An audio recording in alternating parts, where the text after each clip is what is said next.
बच्चों, आज जो हम 6 क्लास में पाठ पढ़ेंगे उसका नाम है नीति श्लोका, अर्थात नीति के श्लोक। ठीक है, नीति के श्लोकों में सबसे पहला श्लोक मैं आपको पढ़ा रही हूँ, ध्यान से सुनेंगे। सर्वे भवन्तु सुखिना, सर्वे सन्तु निरामया, सर्वे भद्राणि पश्यन्तु मा कश्चित् दुःख भाग् भवेत्। अर्थात सर्वे भवन्तु सुखिना यानी सभी सुखी रहें या सभी सुखी हों। सर्वे सन्तु निरामया, सभी निरोगी हों। ठीक, निरामया माने निरोगी, सभी निरोगी हों। सर्वे भद्राणि पश्यन्तु, अर्थात सभी का कल्याण देखूं। मां कश्चित् दुःख भाग् भवेत्, और किसी को भी दुख प्राप्त ना हो। ठीक है, यहाँ कल्याण की भावना से कही गई है ये बात सभी के लिए। इसको भारतीय संस्कृति का उद्घोष भी कहा जाता है कि हमारी भारतीय संस्कृति का ये उद्घोष है कि सभी सुखी रहें, सभी निरोगी रहें, कोई भी दुखी ना हो। ठीक है, चलिए मैं इस श्लोक को पहले यहाँ लिख देती हूँ, उसके बाद इसका हिंदी अनुवाद लिखूंगी। देखिए, श्लोक है सर्वे भवन्तु सुखिनः, सर्वे सन्तु निरामया,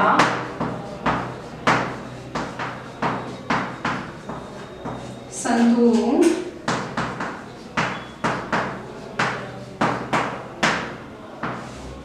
निरामया, सर्वे भद्राणि पश्यन्तु, सर्वे भद्राणि पश्यन्तु मा कश्चित्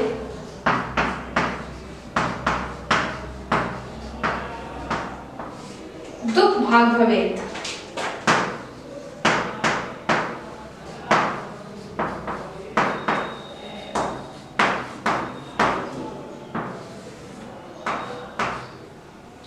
ठीक है, ये विराम चिन्ह है। देखिए, सर्वे भवन्तु सुखिना, अर्थात सर्वे माने सभी, सुखिना माने सुखी, भवन्तु मानो हो, माने हो, सभी सुखी हो। सर्वे सन्तु निरामया, सभी निरोगी रहें। सर्वे भद्राणि पश्यन्तु, सभी का कल्याण देखें यानी सभी का कल्याण हो। मां कश्चित् दुःख भाग् भवेत्, और कोई भी दुखी ना हो। ठीक है, तो मैं लिख देती हूँ। सबसे पहले लिखेंगे हम इसका संदर्भ। संदर्भ में मैं बता रही हूँ, लिखिए। प्रस्तुत श्लोक हमारी पाठ्य पुस्तक मंजरी के संस्कृत खंड के नीति श्लोका नामक पाठ से उद्धृत है। इतना लिखना है। फिर आपको लिखना है अनुवाद। ठीक है, हिंदी अनुवाद। चलिए हिंदी में लिख देती हूँ। हिंदी अनुवाद करके आप इसका अनुवाद लिखेंगे। ठीक है, तो लिखिए, सभी सुखी हों, सभी निरोगी हों,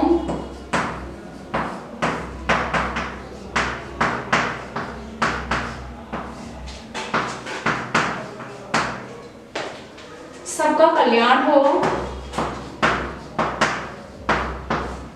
सबका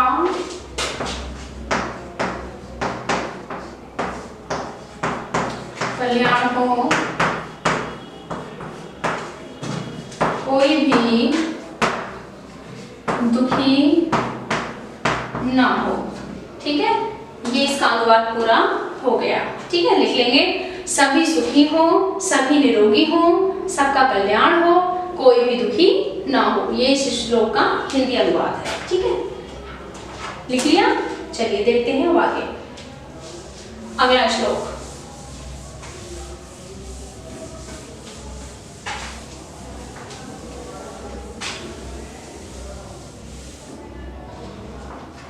अगला श्लोक देखिए, श्लोक संख्या 2। आलस्य कुतो विद्या,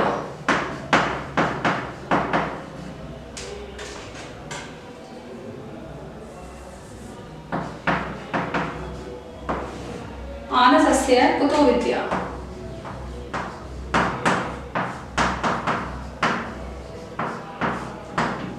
देखिए कहने का मतलब है आलस्य कुतो विद्या, आलसी व्यक्ति के लिए, ठीक है, या आलसी को विद्या कहाँ, जो आलसी होता है उसके लिए विद्या कहाँ। अविद्यस्य कुतो धनम,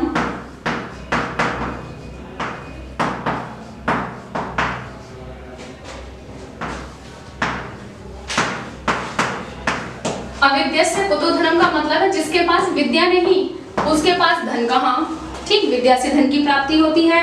तो आलस्य कुतो विद्या, आलसी के लिए विद्या कहाँ, और अविद्यस्य कुतो धनम, जिसके पास विद्या नहीं उसके लिए धन कहाँ। अधनस्य कुतो मित्रम, अधनस्य कुतो मित्रम, अधनस्य माने गरीब के लिए, कुतो माने कहाँ, मित्रम माने मित्र, गरीब व्यक्ति के लिए मित्र कहाँ, ठीक, क्योंकि गरीबों का कोई मित्र नहीं होता, तो धन के बिना मित्र कहाँ। और अमित्रस्य कुतः सुखम,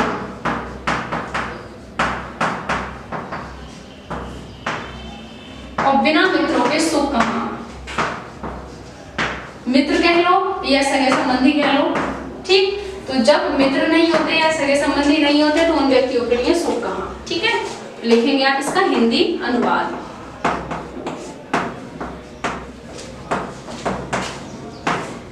देखिए लिखिए, आलसी के लिए विद्या कहाँ,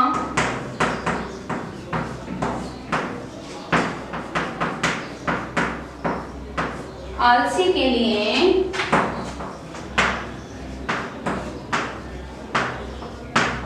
विद्या कहाँ, अनपढ़ के लिए धन कहाँ, क्योंकि अविद्या माने अनपढ़,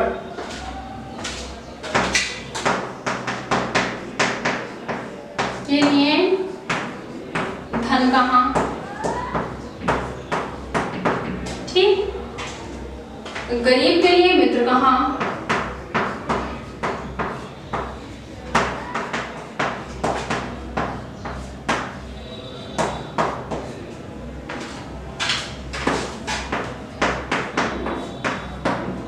मित्रों के बिना सुख कहाँ।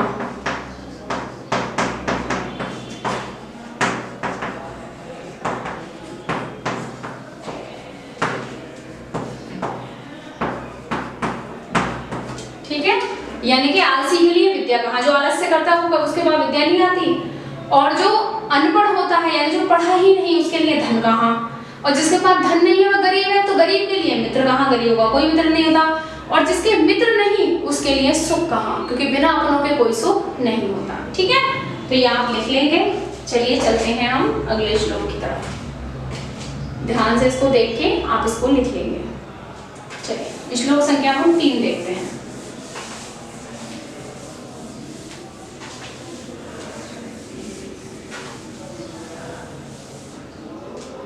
देखिए अगला है तीसरा श्लोक है, विद्या ददाति विनयम। विद्या ददाति विनयम। विनयात् याति पात्रता। विनयात् याति पात्रता।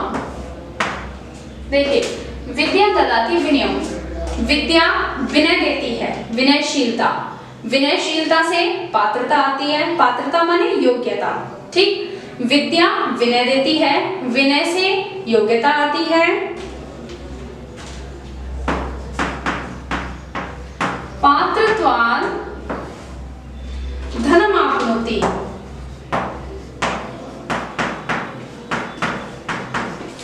देखिए योग्यता से धन की प्राप्ति होती है, और धनाद